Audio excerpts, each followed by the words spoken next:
MD Rajib, তোমার Thailand পাঠানো উচিত। ও বেবি, আমি নেক্সট উইকে থাইল্যান্ড যাবো, তুমি টিকিটের টাকাটা দিয়ে দাও। এমডি রাজীব, আমি এভরি মান্থ আমি থাইল্যান্ড যাই, ওকে বেবি। আর আমি থাইল্যান্ড থেকে ইম্পোর্ট করি। ফয়েজ আহমেদ লিখেছেন, আপনার বুড়া জামাইয়ের খবর কি?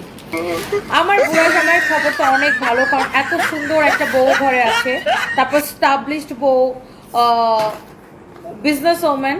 বাট ফিরোজ আহমেদ, তোমার খবর তো একদম ভালো না বেবি, কারণ তুমি তো বুড়া লোকের বউকে দেখে তোমার ভিতরে অনেক চলতেছে, কারণ এত সুন্দর মেয়ে তো তোমার বউ হবে না নিশ্চয়ই কখনো।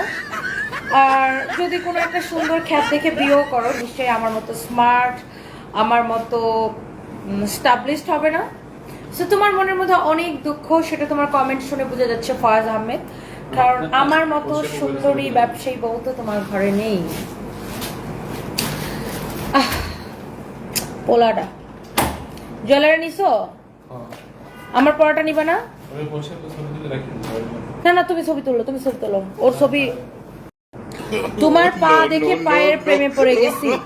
শেখ আবার আপনি কুয়েত থাকেন? কুশেত থেকে বলছেন? আচ্ছা, তো ভাইটু আমার পায়ের যখন আপনি প্রেমেই পড়ে গেছেন, তো আপনি একটা কাজ করেন, আপনি আমার পায়ের জন্য একটা স্বর্ণের পায়েল পাঠিয়ে দেন, তাহলে আমার পাটা আরো সুন্দর লাগবে। আপনি যেহেতু বিদেশে থাকেন, আমার প্রবাসী ভাইটু শেখ তাবান, আপনি যদি আমার পায়ের জন্য একটা স্বর্ণের পায়েল পাঠায় দেন, তাহলে আমার পাটা আরো বেশি সুন্দর লাগবে।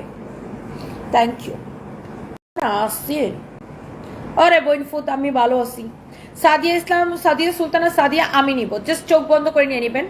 আমরা জাহান সুজান বয়কট দিল্লি। না না, তোমাকে তো দিল্লিতে নিয়ে দিল্লির লাড্ডু খাওয়ানোর জন্য ইন্ডিয়ানরা ডাকতেছে বেবি। জান সুজন, তোমাকে জান জান করে দিল্লির লোকেরা ডাকতেছে, তোমাকে নিয়ে দিল্লিকা লাড্ডু খাওয়াবে তোমাকে। Get out baby. মোতালেব লিখছে, শুধু ড্রেস দেখাইলে হবে? আমার মতো মোতালেবের চাপার দাঁতও তো ফেলে দিতে হবে।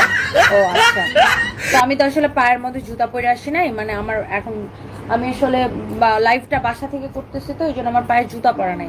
জুতা পরা থাকলে তোর মতো মোতালেবের চাপার দাঁত সব কাটা ফেলা দিতে পারতাম এক জুতা। ওকে বেবি, উস্তা খায় এখান থেকে ভাগো।